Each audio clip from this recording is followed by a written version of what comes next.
जय माता दी। नमस्कार दर्शकों, कैसे हैं आप सब लोग। स्वागत है आप सभी का वंदुर्गा चैनल में। साल 2025 में देवशयनी एकादशी कब है, पूजा का शुभ मुहूर्त क्या होगा, पारण का समय क्या होगा, पूजा विधि क्या होगी, चातुर्मास कब से कब तक रहेगा और इस व्रत के नियमों के बारे में और इस दिन किए जाने वाले कुछ खास उपाय के बारे में आप जानेंगे।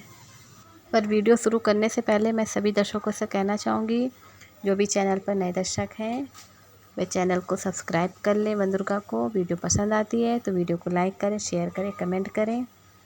आइए जानते हैं देवशयनी एकादशी का व्रत कब रखा जाएगा। जुलाई महीने में साल 2025 के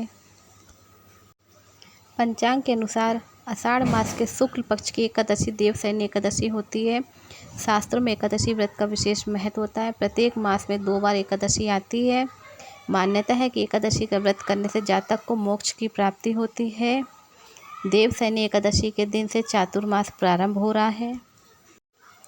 एकादशी का व्रत जगत के पालनहार की कृपा प्राप्त करने के लिए बहुत ही अच्छा व्रत माना गया है।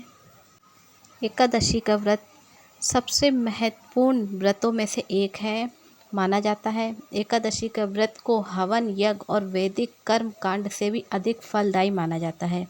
इस दिन भगवान विष्णु का पूजन और व्रत करने का विधान है। ऐसा करने से घर में सुख समृद्धि आती है, सभी पापों का नाश होता है, मोह माया के बंधन खत्म हो जाते हैं और मृत्यु के बाद मोक्ष मिलता है। देवशयनी एकादशी के बाद से सभी मांगलिक कार्य पर रोक लग जाएगी और चातुर्मास का आरंभ हो जाएगा। देवशयनी एकादशी पर भगवान विष्णु योग निद्रा में चले जाते हैं, इसलिए इसे साल की बड़ी एकादशी में भी गिना जाता है। इस दिन व्रत पूजन करने वालों को मोक्ष की प्राप्ति होती है। साल 2025 में देवशयनी एकादशी का व्रत 6 जुलाई रविवार के दिन रखा जाएगा। एकादशी तिथि प्रारंभ होगी 5 जुलाई सायंकाल को 6:58 पर। एकादशी तिथि समाप्त होगी 6 जुलाई को रात्रि को 9:54 पर। एकादशी व्रत का पारण का समय होगा 7 जुलाई को प्रातःकाल 5:29 से लेकर प्रातःकाल 8:16 तक। पारण तिथि के दिन द्वादशी तिथि समाप्त होने का समय होगा रात्रि 11:10। 6 जुलाई 2025 दिन रविवार का पंचांग। ब्रह्म मुहूर्त होगा सुबह 4:14 से लेकर 5:02 तक। सूर्योदय का समय होगा इस दिन 5:50 से। सूर्यास्त का समय होगा शाम को 7:12। इस दिन अभिजीत मुहूर्त होगा दोपहर को 12:04 से 12:58 तक। अभिजीत मुहूर्त में कोई भी कार्य करने से उस कार्य में सफलता मिलती है, बहुत ही शुभ मुहूर्त माना जाता है। साध्य योग होगा रात को 9:27 तक, बाद में शुभ योग शुरू हो जाएगा। राहु काल 6 जुलाई को होगा शाम को 4:30 बजे से लेकर 6 बजे तक। 7 जुलाई सोमवार को हरिवासर का समय समाप्त होगा सुबह 4 बजे तक। तो हरिवासर के समय तक आपको व्रत का पारण नहीं करना, हरिवासर समय समाप्त होने के बाद ही व्रत का पारण किया जाएगा। देवशयनी एकादशी व्रत के नियम। शास्त्रों के अनुसार इस दिन एकादशी वाले दिन चावल तामसिक भोजन का सेवन नहीं करना चाहिए। एकादशी के दिन तुलसी में जल नहीं देना चाहिए और तुलसी भी नहीं तोड़नी चाहिए और इस दिन बाल और नाखून भी नहीं काटने चाहिए। विष्णु पूजा में भगवान के भोग में तुलसी के पत्तों का बहुत अधिक महत्व होता है, तो एकादशी से एक दिन पहले ही पत्ते तोड़ लें। चातुर्मास कब से कब तक रहेगा 2025 में।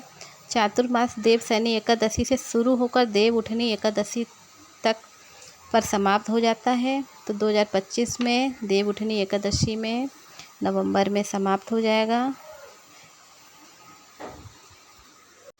जब देव उठनी एकादशी का व्रत मनाया जाएगा। देवशयनी एकादशी में भगवान विष्णु सो जाते हैं, योग निद्रा में चले जाते हैं, तो इस अवधि में विवाह, गृह प्रवेश जैसे मांगलिक कार्य वर्जित माने जाते हैं। हालांकि पूजा पाठ और व्रत आदि रखे जाते हैं।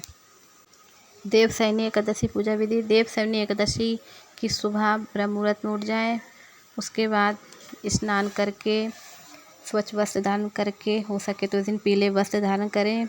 उसके बाद हाथ में जल और फूल लेकर अपने व्रत का संकल्प लें और शुभ मुहूर्त में ही पूजा स्थल में शुद्ध घी का और धूप बत्ती जलाकर पूजा करें भगवान विष्णु, माता लक्ष्मी को, सभी देवी देवताओं की। उसके बाद भगवान विष्णु को तिलक करें, पीले चंदन से पीले पुष्प चढ़ाएं, माता लक्ष्मी को भी साथ में और सभी देवी देवताओं को भी। और पीले फल जैसे कि केला और पीले भोग ही पीली मिष्ठान हो गई, बेसन के लड्डू हो गए या पीली मिठाई, जो भी आपके पास उपलब्ध है आप उसका भोग लगाएं। तुलसी के पत्ते ज़रूर रखें भोग में। इसके बाद आप एकादशी व्रत की कथा प्रारंभ करें, पढ़ें या सुनें, विष्णु चालीसा पढ़ें, विष्णु भगवान के मंत्रों का जाप करें, अंत में भगवान विष्णु की आरती करें और पूजा में हुई गलतियों के लिए क्षमा प्रार्थना कर लें। आपकी जो मनोकामना है वो कहें आप भगवान से। अगले दिन द्वादशी तिथि पर ब्राह्मणों को भोजन करवाने के बाद अपने व्रत का पारण करें। आइए जानते हैं इस दिन क्या उपाय करें मनोकामना पूरी करने के लिए।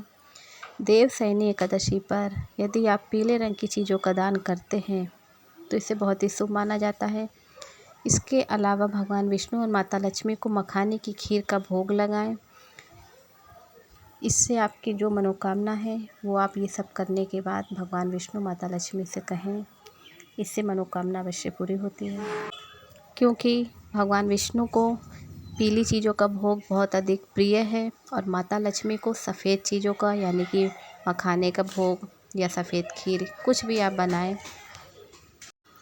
दूसरा उपाय, अगर आपके वैवाहिक जीवन में मनमुटाव की स्थिति बनी हुई है और दिन ब दिन कलेश होता रहता है तो ऐसे में देवशयनी एकादशी के दिन तुलसी माँ की पूजा करें। इस दिन लक्ष्मी माता को और तुलसी माता को दोनों को श्रृंगार की सामग्री अर्पित करें। आशा करती हूँ वीडियो आपको पसंद आया होगा। ऐसे ही व्रत त्यौहार से जुड़ी जानकारी को जानने के लिए चैनल को सब्सक्राइब कर लें। वीडियो पसंद आई हो तो वीडियो को लाइक करें, शेयर करें, कमेंट करें। जय माता दी, हर हर महादेव, जय श्री कृष्ण।